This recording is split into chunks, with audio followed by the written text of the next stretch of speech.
Hey guys, welcome to part 3 of building a Marshall JTM45. This is the last video I'm going to make before I start sending all this stuff up to Blackburn where the amplifier is going to be made. So let's just focus on here. We've got the radio spares power transformer. This is actually NOS, although this weathering has occurred in the storage, wherever it was, in the shed, in the back garden, whatever. Then we've got the other really important piece of the puzzle, which is the deluxe radio spares deluxe output transformer. I mean, if you're building a hi-fi, you'd need 2 of these because obviously you want to be in stereo. But that was what the Marshall amps that Peter Green and Eric Clapton were using. I mean, there is an argument that they were using Drake transformers in Eric Clapton's amp, but I've done some research on this, and there's quite a lot on the internet, and I think it's the radio spares, to be honest, that both Peter Green and Eric Clapton were using. So then we're going to come to the resistors and the caps, and there's other pieces of equipment, but I'm really going to focus on the caps and the resistors now. And we've got obviously these caps. These are 400 volts Mullard caps, I think, and the mustard, they're called mustards, made in the UK, and although I think maybe these ones were made in Spain, I'm not sure, but anyway, these mustards are 400 volts. And very important that you use, obviously, there's 2 readings you want on the cap, and you're going to get instruments to measure that. So you want to be really measuring that they're in tolerance, within their tolerance, So they're your mustards, and then your micas. Let's have a look at the micas, because this is the other challenge is getting the mica caps. So here we have unopened radio spares. And this is 100 picofarads. I've never been opened. So this is kind of what we're dealing with here. There is there's some more somewhere around here. I can't remember where I put them. But anyway, these are all, I've got 10, 5, 60 picofarads, which is the kind of holy grail cap that everyone looks for. And these were fitted to the Peter Green and Eric Clapton amplifier, that kind of era of, you're talking 1965, 64, that era. They used these caps here, and there's another value somewhere as well, but all the values I think are in this little, I think I'll put them here. They're somewhere, but anyway, I do have them. So maybe in here. Well, I'll look for them later.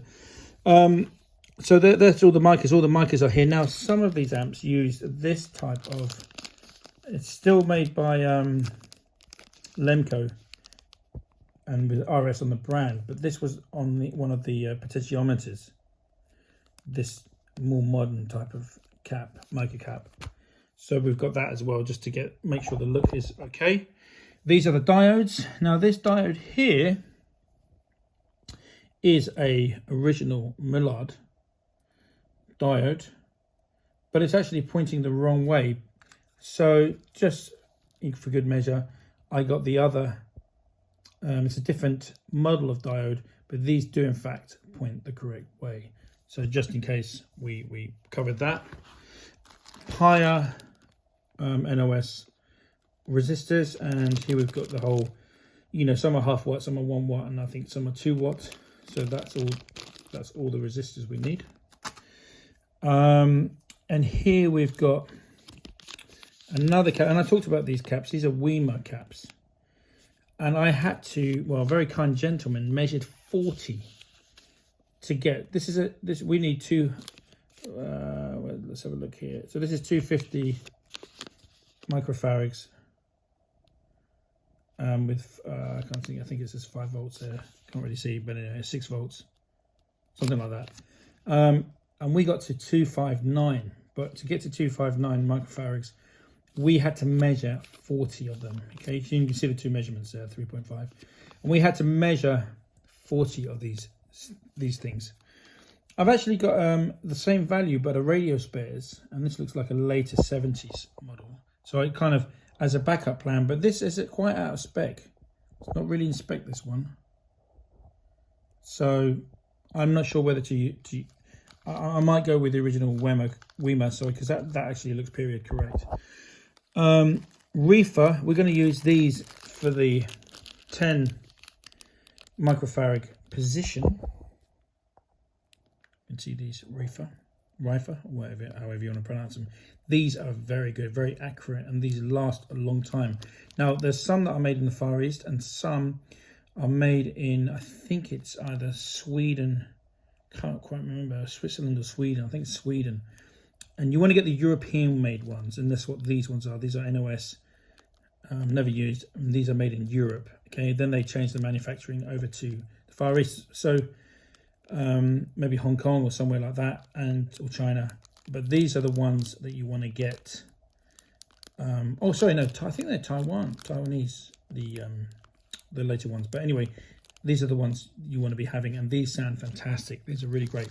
But here, check this out, guys. This is an original radio spares with a Running Man, and because the original amps actually had two 8 microfarad caps, okay, and this measures 10 anyway, so this may be a contender. Maybe I can put one of these in and a reefer. I don't know yet. I haven't decided that. Another really difficult value to get is the 16 microfarad cap, which goes on the board, obviously.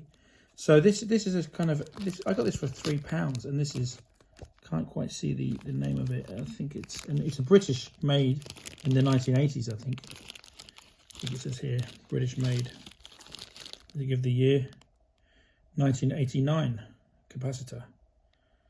So there you go. So this is a British made one.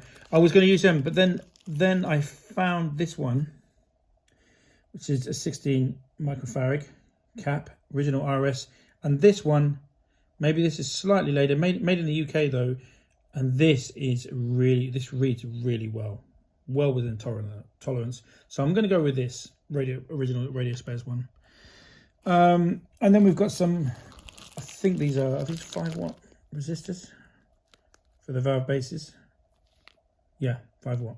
So these are radio spares, as you can see with the logo. Not the older type, but the newer type, maybe the 70s or whatever. So we need them, and I think that basically covers all the caps. We've got all the micro caps here. We've got the switch. Sorry, not the light. So this is the light in its original little box, and you want one of these. You definitely want one of these. So that's the radio spares light in here, and then we've got the switches. So these radio spares switches. So it's got the RS logo there. Nice robust switch. Another 2 there. We've got the pink wire, which I've talked about before, and they go to the potentiometers. And now another one. These are really hard to find, guys. These are a nightmare to find. This is called a CAN, and it's a 16/16 microfarad 500 volts, because it's called dual cans, you know. Now this is slightly out of spec, maybe more than it should be. So what I'm thinking about doing this, you've got 2 options. You can stuff it, where you take all the components out of it, okay, which is kind of, you have to peel back this and then pull the whole capacitor out, all the innards out. That's one option, and you can put in a kind of a more modern cap that will deal with this value.